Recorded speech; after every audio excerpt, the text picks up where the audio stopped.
Kain tayo ng Jolly Spaghetti dito sa Abu Dhabi, UAE. Hindi lang spaghetti, kundi pati na rin ang kanilang peach mango at ang kanilang yum burger, syempre. At meron ding sabaw. Ay, juice pala. Hindi lang pala mga Filipino mga kumakain dito, kundi pati na rin ang ibang mga nationality or ibang lahi. Eto nga pala ang Hamdan Street Jollibee Brunch dito sa Abu Dhabi. Bali pang 5 brunch yata nila to na at last na binuksan dito sa Abu Dhabi. Siyempre dyan ako pumwesto sa may overview para naman makakita ako ng ibang tanawin habang mag-isang kumakain. Paborito ko talaga ang Jolly Spaghetti kahit nung sa Pinas pa lang, pati na rin yung Yum Burger.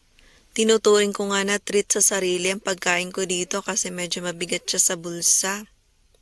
Bihira kasi talaga ako kumain sa labas, siguro 1 beses, 2 beses, okay na yun. At para nga masulit ko yung pagkain ko dito ay syempre sinulit ko na rin yung pagsiselfie habang kumakain ng Jollibee kasi baka naman madiscover tayong model-modelan, charot. Iba kasi talaga nagagawa kapag mag-isang kumain, ayan, para hindi ma-bored, hindi mag-selfie at mag-video.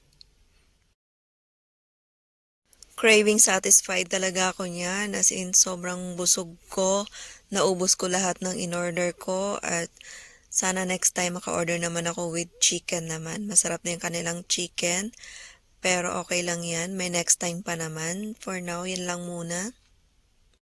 Ayun lang, thank you so much for watching guys. Sana huwag niyong kalimutan na mag-heart, comments, and follow my FB page, Chan Vlogs page, and YouTube Chan Vlogs. Bye!